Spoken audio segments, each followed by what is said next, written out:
To the 5 Minute Crochet Podcast. I'm Ellen Gormley. Hello, I hope you are doing well. I'm opening my schedule and my calendar and my computer, and I have brought for you the project that I started yesterday. So let me grab it. I grabbed another big blanket bag with a zipper. So I spoke to you yesterday about doing another mindless project. And yes, I'm here a few minutes before 9, so I'm sorry if you're missing me because the last couple days I've managed to get here a few minutes after 9. And so maybe that allowed a few more people to arrive. So if you're catching this on the replay, thank you for being here. So yesterday I was talking about I needed a new mindless project to work on while I am in meetings, and I started this chevron and either front or back post stitches. I'm not sure which one I'm going to do yet. So it's a stitch pattern out of this book, and the illustrations in the back indicate that the loopies are supposed to be back post double crochet or back post single crochet for this pattern. And so I'm tweaking the pattern. Good morning. Thank you. Yeah, good to see you too, Janet. I'm tweaking the pattern as I go and learning a lot. Hey, Linda, good morning. Thumbs up for sure. Thank you so much. So this is kind of what the pattern looks like. It's a pattern repeat of 19, which is kind of a lot. And so I made my beginning thing way too long. So instead of cutting the yarn, I just kind of gave myself a bunch of slack and started over with a swatch. And so I'm learning a lot with the swatch, and I'm so glad that I'm swatching because I'm finding that there's a pitfall where I am hitting with the turning chain, and I'm getting my little chevrons not lined up correctly as a result. So that's a good lesson for swatching.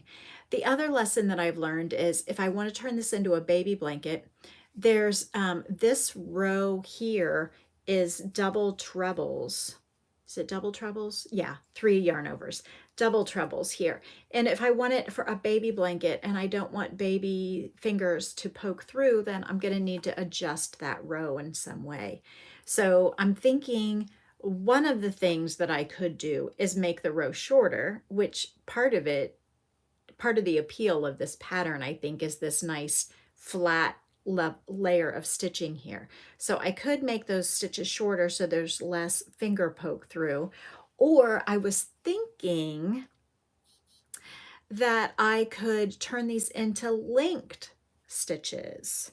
So I don't know if you are very familiar with linked stitches, but instead of yarning over twice, I would be using the yarn overs from the previous row, or I'm sorry, from the previous stitch as the yarn overs, so I can they would be stuck together and it would be more of a flatter field of fabric.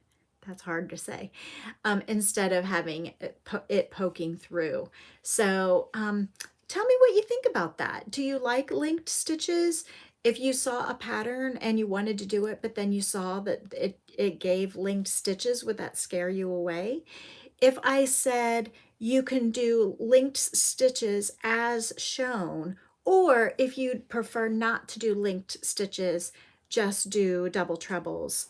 Gosh, this computer keeps wanting to reboot. Okay, you can just do double trebles in the traditional style.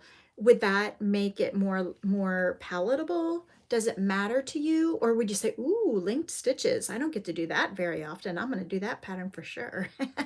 Or, ooh, linked stitches, an opportunity to learn something new. So anyway, this is what I'm working on.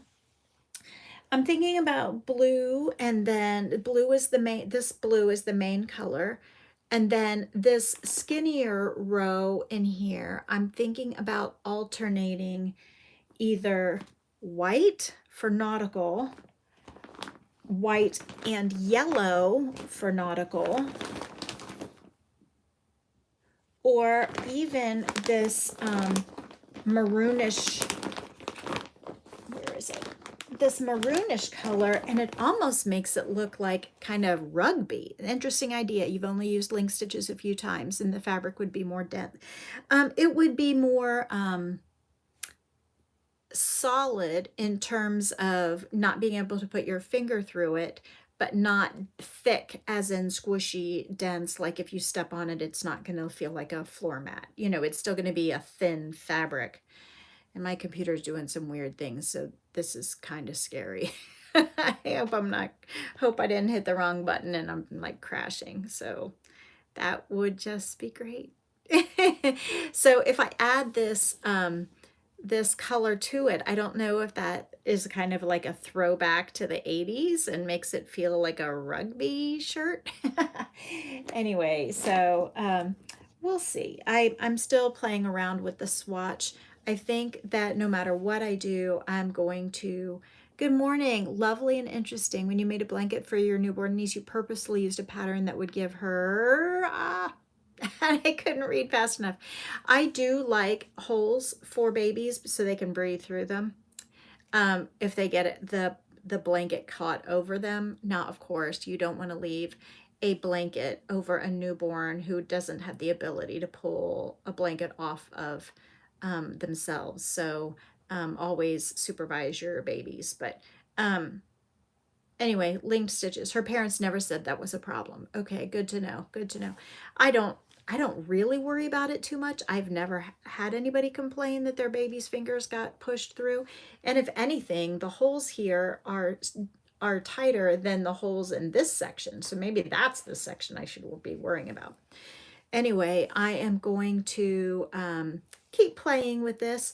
I know for sure that I'm going to grab a handful of stitch markers and make sure that I mark the top point of each of the waves so that I make sure that they're lined up, at least at the beginning, to help this be a more mindless project so that I don't have to count every row and make sure. Like I'll just move the markers up so that I know that I'm hitting the right spot without having to count. So that'll help it make it more mindless. Okay, so I have to go, and let's hope my computer finishes what it's doing so I can get to work, because I think I probably have a client waiting.